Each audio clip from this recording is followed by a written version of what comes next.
అందరికీ నమస్కారం, శుభోదయం.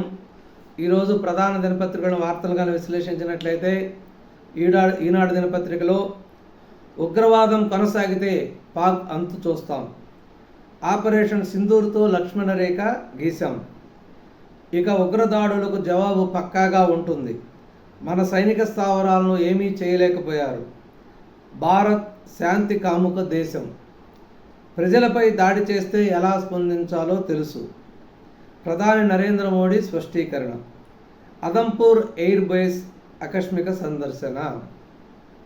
అదంపూర్ వైమానిక స్థావరంలో ప్రసంగిస్తూ ప్రధాని నరేంద్ర మోడీ మాట్లాడడం జరిగింది. ఎందుకంటే పాకిస్తాన్ మేము అదంపూర్ ఎయిర్ బేస్ని పేల్చివేశాం, అదంపూర్ ఎయిర్ బేస్లోని కొన్ని డ్రోన్లని, కొన్ని వైమానిక చాప్టర్లని, అనేక వాటిని మేము కూల్చివేశాం అని పాకిస్తాన్ బీరాలు పలకడం తెలిసింది. దానికి జవాబుగా ప్రధానమంత్రి నరేంద్ర మోడీ గారు నిన్న అదంపూర్ ఎయిర్ బేస్ను సందర్శించి మా ఎయిర్ బేస్ను ఏమీ కూడా పాకిస్తాన్ ఏమీ చేయలేకపోయింది,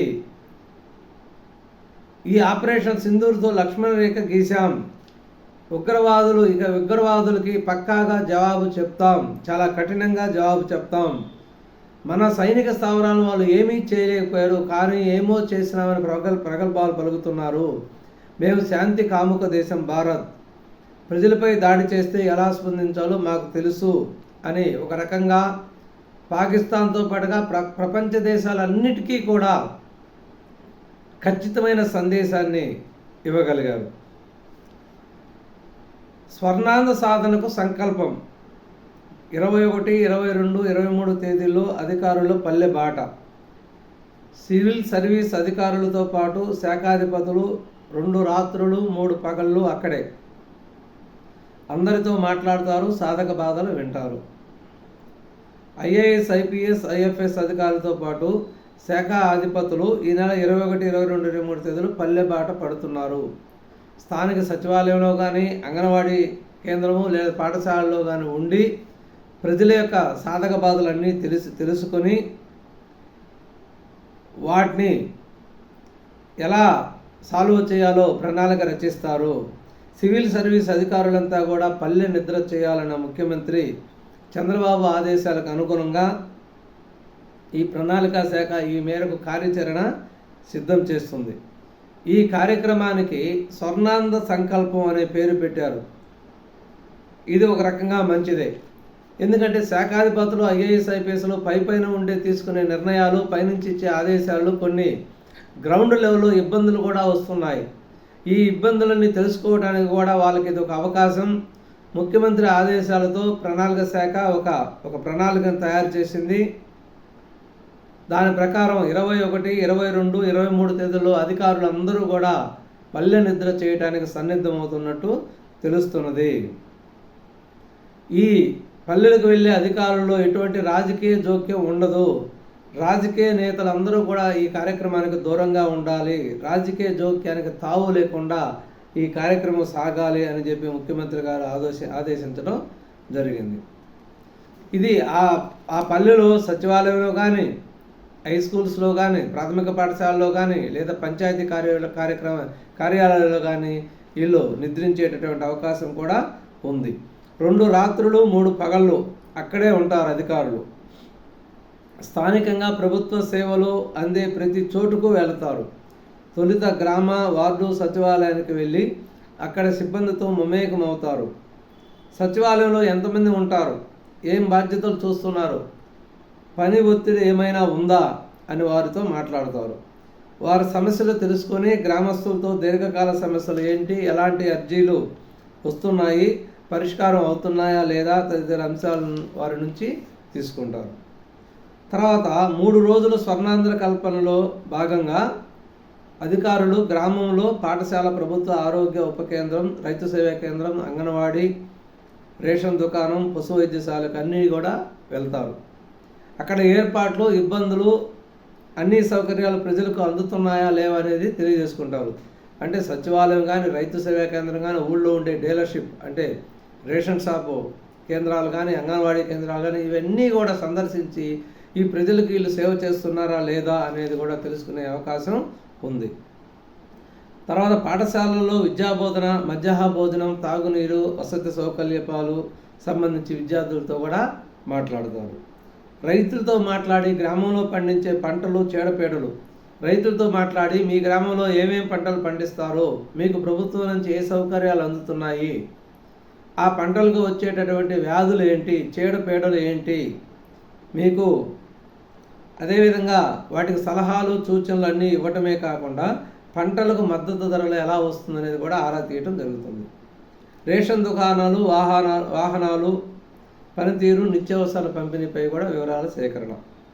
ఈ విధంగా అన్ని రకాల డిపార్ట్మెంట్లు, అన్ని శాఖలకు సంబంధించిన పూర్తి సమాచారాన్ని ప్రజలతో అడిగి తెలుసుకోవడమే కాకుండా విద్యార్థులతో, రైతులతో, అంటే ఊర్లో గ్రామస్తులతో, గ్రామ మౌలిక సదుపాయాలు, రైతులతో, పంటలకు సంబంధించింది, విద్యార్థులతో, పాఠశాలలకు సంబంధించింది, చిన్నపిల్లల తల్లులతో, అంగన్వాడీలకు సంబంధించింది, అన్ని రకాల సౌకర్యాలు ఎలా అందుతున్నాయో తెలుసుకొని పూర్తి వివరాలతో వాళ్ళు చర్చించేటటువంటి అవకాశం ఉంది. ఇది ఒక రకంగా మంచిది. ఎందుకంటే వాళ్ళకు కూడా ఉన్నతమైన ఆఫీసర్లు కూడా గ్రామాలలో ఉండే బాధలు ప్రాక్టికల్స్గా ఎలా ఉంటాయని తెలుసుకునే అవకాశం ఉంది. దీనివలన తర్వాత తీసుకునే కొన్ని నిర్ణయాలలో వాళ్ళు కూడా కఠినమైన కాకుండా మార్పు వచ్చేటటువంటి అవకాశం కూడా ఉంది. మిథున్ రెడ్డికి సుప్రీంకోర్టులో చొక్కెదురు. మద్యం కుంభకోణంలో ముందస్తు బెయిల్ పిటిషన్ను హైకోర్టుకు తిప్పి పంపిన అత్యున్నత న్యాయస్థానం. మళ్ళీ మొదటి నుంచి విచారించి నిర్ణయం వెలువరించాలని నిర్దేశం. మిథున్ రెడ్డి గత 2 నెలలుగా బెయిల్ కోసం, ముందస్తు బెయిల్ కోసం సుప్రీంకోర్టు, హైకోర్టు, సుప్రీంకోర్టు పోరాడుతున్నాడు. నిన్న వచ్చిన విచారణలో సుప్రీంకోర్టు కూడా మళ్ళీ చొక్కెదురైంది. మద్యం కుంభకోణంలో ఈ పిటిషన్ను మేము పరిష్కరించలేము, హైకోర్టుకు తిప్పి పంపి దాన్ని మీరు మళ్ళీ మొదటి నుంచి విచారించి నిర్ణయం తీసుకోండి అని హైకోర్టుకు సూచించడం జరిగింది. కంపెనీకు నోడల్ అధికారి. ఇప్పటి వరకు పెట్టుబడులకు ఆసక్తి చూపిన కంపెనీలు 91. ఇప్పటి వరకు MOE అయ్యి పెట్టుబడులకు ఆసక్తి చూపిన కంపెనీలు 91. మన మిత్రతో 400 రకాల సేవలు, IT రంగంలో 5 లక్షల ఉద్యోగాలు లక్ష్యం. IT ఎలక్ట్రానిక్ శాఖలపై మంత్రి లోకేష్ గారు సమీక్ష. నిన్న మంత్రి లోకేష్ బాబు IT పరిశ్రమల గురించి సమీక్ష చేస్తూ ప్రతి కంపెనీకి ఒక నోడల్ అధికారిని పెట్టండి, ఇప్పటి వరకు పెట్టుబడులు పెట్టాలని ఆసక్తి చూపించిన కంపెనీలు 91. వచ్చే నెల నుంచి మన మిత్రులు 400 రకాల సేవలు వచ్చేటటువంటి అవకాశం ఉంది. IT రంగంలో 5 లక్షల ఉద్యోగాలను సాధించడమే మన లక్ష్యం అని ఈ IT ఎలక్ట్రానిక్ శాఖలపై సమీక్ష చేస్తూ లోకేష్ బాబు చెప్పడం జరిగింది. 31 ప్రాజెక్టులకు సామర్థ్యానికి మించిన వరద. రాష్ట్రంలో మొత్తం 167 డ్యాముల పరిశీలన, డ్యామ్ భద్రతా అథారిటీల సిఫార్సుల మేరకు అధ్యయనం, నాటి డిజైన్ సామర్థ్యం కన్నా నేడు అధిక వరద అంచనా. రాష్ట్రంలో ఉన్న మొత్తం 167 డ్యాముల పరిశీలనకి డ్యామ్ భద్రతా అథారిటీ కమిటీని వేయటం జరిగింది. వీళ్ళు పరిశీలించి ఈ డ్యాములన్నీ కూడా వాటి యొక్క సామర్థ్యానికి మించి వరదను ఎదుర్కొంటున్నాయి అని ప్రభుత్వానికి నివేదిక ఇవ్వటం కూడా జరిగింది. వాటి మీద ప్రభుత్వం కొన్ని చర్యలు కూడా తీసుకొని సేఫ్టీ అవకాశాలను ఏర్పరిచేటటువంటి అవకాశం కూడా ఉంది. 3 నెలల్లోగా AI ఆధారిత పన్నుల వ్యవస్థ. ఆదాయం పెంపునకు 30 ఏళ్ళు ఫలితాల ఆధారంగా ప్రణాళికలు. అంతర్జాతీయంగా ఎర్రచందనం విక్రయాలపై కమిటీ. ఆదాయార్జన శాఖల సమీక్షలో సీఎం చంద్రబాబు ఆదేశాలు. 3 నెలల్లోగా ఇంటి పన్ను ఇవన్నీ సంబంధించిన AI ద్వారా వసూలు చేసే విధంగా వ్యవస్థను తయారు చేయాలి. దీనివల్ల ఆదాయం కూడా పెరిగేటటువంటి అవకాశం ఉంది. 30 ఏళ్ల ఫలితాల ఆధారంగా దీంట్లో ప్రణాళికలు రచించిందని అధికారులను ఆదేశించడం జరిగింది. అంతర్జాతీయంగా ఎర్రచందనం విక్రయాలపై కూడా ఒక కమిటీ వేయటం జరిగింది. పెద్దిరెడ్డి కుటుంబ సభ్యులపై క్రిమినల్ కేసులు. అటవీ చట్టాల కింద కేసు పెట్టాలి. సహకరించిన అధికారులపై కూడా శాఖాపరమైన చర్యలు తీసుకోవాలి. ఉప ముఖ్యమంత్రి పవన్ కళ్యాణ్ ఆదేశం. అటవీ భూమిని ఆక్రమించినందుకు పెద్దిరెడ్డి కుటుంబ సభ్యులపై క్రిమినల్ కేసులు పెట్టాలి. అటవీ చట్టాల ప్రకారం కేసులు పెట్టాలి. దీనికి సహకరించినటువంటి అధికారులపై కూడా కేసులు పెట్టాలి అని చెప్పి ఉప ముఖ్యమంత్రి పవన్ కళ్యాణ్ గారు ఆదేశించడం జరిగింది. అండమానును తాకిన నైరుతి. 27న కేరళకి రాక. నైరుతి ఋతుపవనాలు కూడా ఈ నెలలోనే వచ్చేటటువంటి అవకాశం ఉంది. ఈసారి వాతావరణం కూడా సహకరించి బాగా వర్షాలు పడేటటువంటి అవకాశం ఉందని కూడా వాతావరణ పరిశోధన కేంద్రాలు కూడా తెలియజేస్తున్నాయి. ఇది ఒక రకంగా ప్రజలకు రైతులకు మంచి శుభవార్తనే చెప్పవచ్చు. చార్మినార్ చెంత సుందరీమణుల సందడి. లాడ్ బజారులో షాపింగ్, చౌమొహల్లా ప్యాలెస్ వరకు హెరిటేజ్ వాక్. నిన్న అంటే ప్రపంచ సుందరి పోటీలు హైదరాబాద్లో జరుగుతున్నట్టు మనకు తెలుస్తున్నది. వాళ్ళు ప్రపంచ పోటీకి వచ్చినటువంటి సుందరీమణులందరూ కూడా నిన్న చార్మినార్ సంతకు చేరి హెరిటేజ్ వాక్ చేయటం జరిగింది.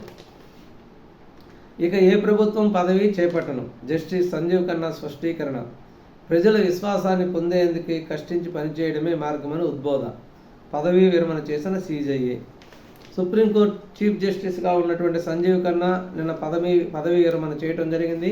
పదవీ విరమణ చేసినటువంటి సందర్భంలో నేను ఎటువంటి ప్రభుత్వ పదవి చేపట్టను అని చెప్తూ ప్రజల విశ్వాసాన్ని పొందేందుకు కష్టించి పనిచేయడమే మార్గం అని పదవీ విరమణ చేసినటువంటి సంజీవ్ ఖన్నా గారు చెప్పడం జరిగింది. Bharathi cements director Govindappa Balaji arrest. Karnataka Tamil Nadu సరిహద్దుల్లో అదుపులోకి తీసుకున్న సిట్. ఓ వెల్నెస్ సెంటర్ బయట పెట్టివేత. జగన్ భారతీయులకు అత్యంత సన్నిహితుడు. మద్యం ముడుపుల సొత్తు, డొల్ల కంపెనీల మళ్లింపులో మాస్టర్ మైండ్. బాలాజీ అరెస్టుతో కుంభకోణంలో అసలు పేర్లు బయటకు వచ్చేటటువంటి అవకాశం ఉంటుంది. భారతీయ సిమెంట్ శాశ్వత డైరెక్టరు, మద్యం కుంభకోణంలో కీలక వ్యక్తి గోవిందప్ప బాలాజీని నిన్న తమిళనాడు కర్ణాటక సరిహద్దులో అరెస్ట్ చేయడం జరిగింది. ఒక వెల్నెస్ సెంటర్ వద్ద బయట పట్టుకోవడం జరిగింది. జగన్ భారతీయులకు అత్యంత సన్నిహితుడు, మద్యం ముడుపులను సొత్తును డొల్ల కంపెనీలోకి మళ్లించడంలో సిద్ధహస్తుడు. ఇతను ఆడిటర్ కూడా.